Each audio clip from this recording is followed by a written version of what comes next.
Yeah, it's always fun. I knew the call was coming because Ghost Protocol was such a huge success, and it was the most successful of all the Mission Impossible films, and it kind of was just a matter of when. So when I got the call, I heard Chris was going to do it. I was very excited. I got the call. I met Chris in London at a hotel, and we sort of talked about the movie and what was to come. And yeah, I'm always delighted to get that call. Ever since I got the call from J.J. Abrams for the first one I did, Mission Impossible 3, which came out completely out of the blue.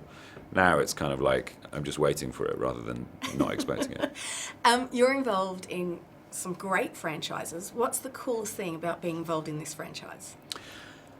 Just the historic significance of the story. Everybody knows Mission Impossible. It's so, and Tom has made it into such an institution. You know when you get the script, it's going to basically be like a travel brochure and a list of dangerous things. So that is very exciting. When you sit down and you open the first page and you look at the scene heading and you see where it's set, you think, okay, so I'm going to be going to Vienna. That's cool. I'm going to be going to Morocco. I'm going to be in a car chase. Great.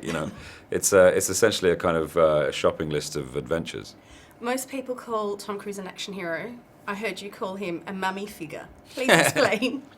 The thing about Tom, which is amazing, is that he's also a producer on the film. So he has a sort of, a responsibility for everything, not just the production, but for everyone in it. And that can become parental at times when, for the guy who straps himself to the side of airplanes, he really worries about everybody. And he particularly his co-actors, he wants to keep everybody so safe.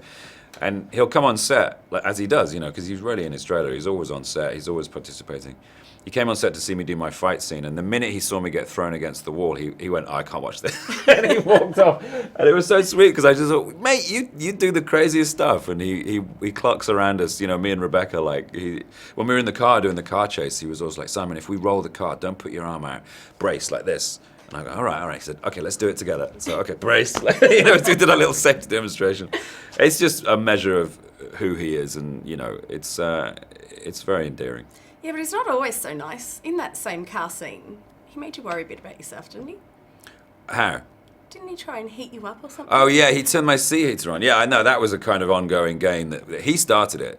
It was something, he turned my seat heater on one of the first days. I was hot all day, and I couldn't understand why, other than the fact that it was Morocco. Yeah. And then the next day, I looked at him to say something just as he was turning it on, and I caught him doing it, and he looked at me like a naughty schoolchild.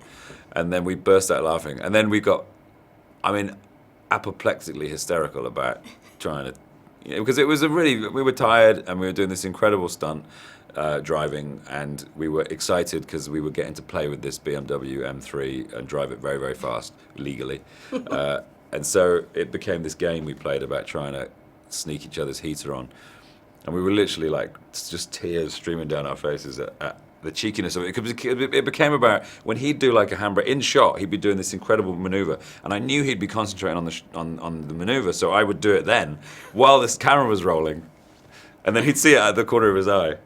So when they called cut, we'd have a fight. It was great. And he gave you a cool wrap present. Are you wearing it?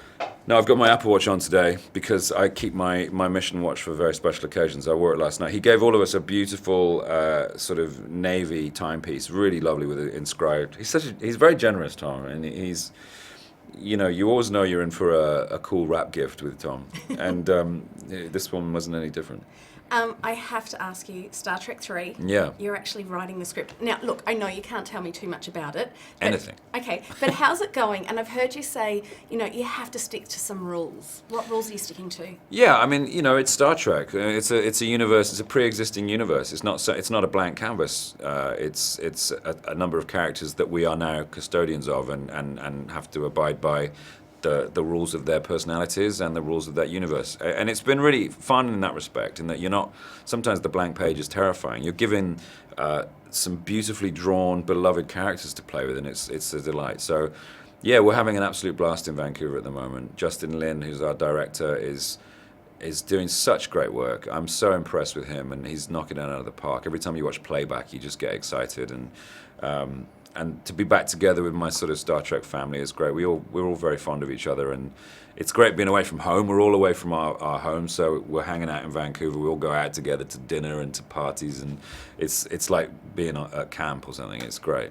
Rebecca Ferguson, such a pleasure to meet you. Lovely to meet you again. For someone who's been a fan of the franchise, the Mission Impossible franchise, Yes. what was it like to, one, get a phone call saying, you're going to audition for the role, and then two, get a phone call going, sit down, you got the part? I wish they would have come that close to each other, so I didn't have to have the couple of weeks of wandering in between.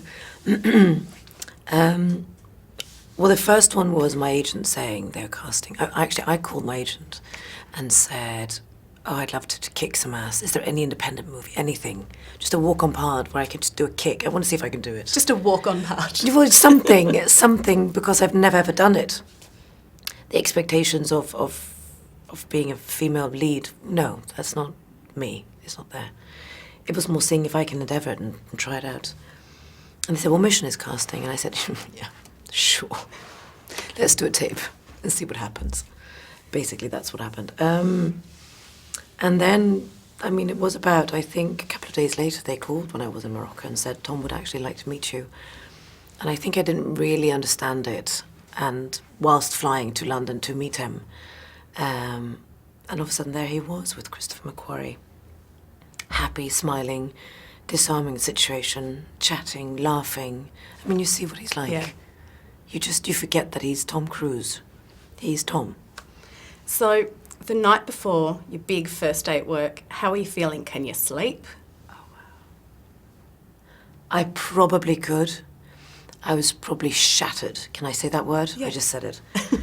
From all the workout, because when I got to part and I arrived in London, we did 6 hours, 6 days a week. Stunts, working on vertigo, and I knew that we'd be filming the drop as a first scene, so... That was the very first scene. That was the first scene, the first day. I cannot remember what was the exact first scene. It could have been. I probably didn't get much sleep, but I think. Okay, I miss it when you think about it. So now that you've done Mission Impossible 5, have you become an action junkie? Do you want another film like this one? I definitely want to do more action. It is so much fun. It's fun to challenge yourself in different ways. Not only action, but I mean, now I've tried it. There's a door open. It's like the job. The lock is off. It's very, for me, it was very surprising to know that this was the first time you'd done a role like this. What's something else you're going to surprise us with? What's something that you never thought you'd be able to do? Well, if I tell you, it won't be a surprise, will it? Well, what's next for you? Well, I went straight into, like Tom, went straight into filming another film. So I just wrapped with Meryl Streep and Hugh Grant, Stephen Frears movie, which was 180 degrees, different character, different energy, different vibe in all manners. I think a good book is up next. How did you feel when you were approached and they said, "Christopher, not only do we want you to direct this iconic film, this franchise, we also want you to write it"? A little bit intimidated, Yeah. a little freaked out. Yeah, I tried to avoid the writing thing for as long as I could. How did you make this one different from the previous ones?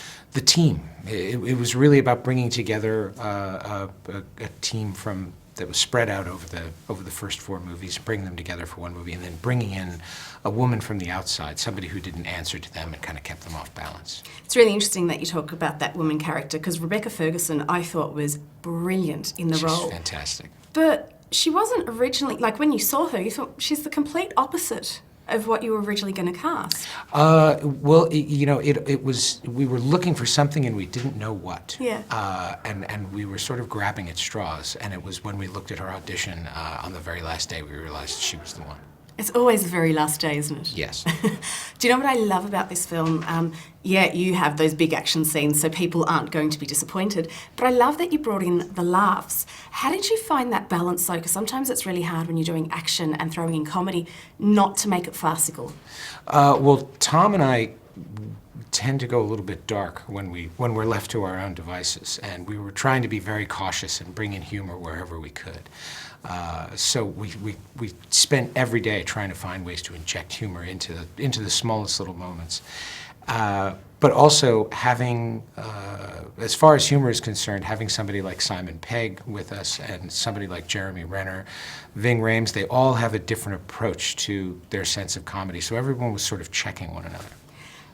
Those action scenes that you came up with were out of this world. Thank Writing you. them must have been one thing, but then when you went, okay, now I have to execute these, how do you prepare for something like that? Very carefully, very, very carefully. Preparing for those action scenes took an incredible amount of time, an incredible amount of resources. But we knew we were not going to have a chance to go back, so we really had to work them out meticulously.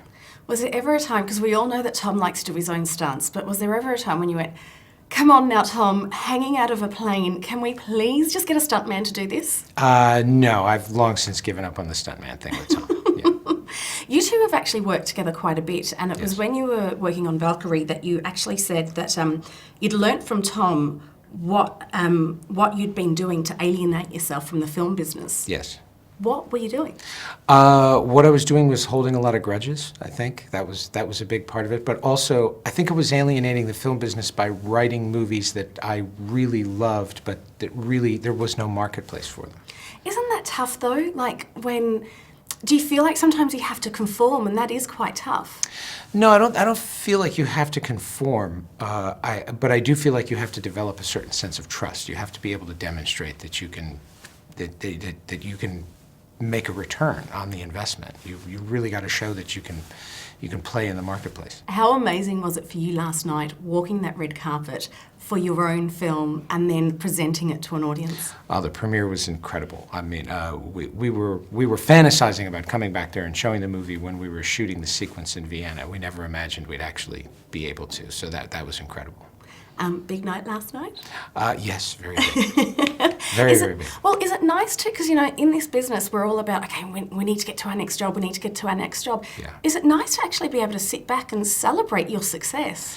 It really is, yes. It's very nice, especially where we were celebrating last night. Vienna was the first place we shot. It was the last shot of the movie, and it was just really nice to come back here and see all the people and be welcome back.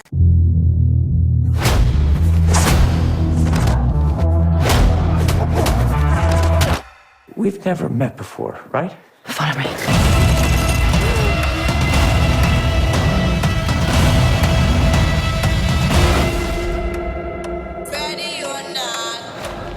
Reggie. Ethan, where are you? The Syndicate is real. A rogue nation trained to do what we do. An anti-IMF.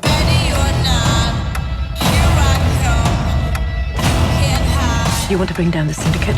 It's impossible. Desperate times. Desperate measures. You have your seatbelt on? You asking me that now? Oh my God!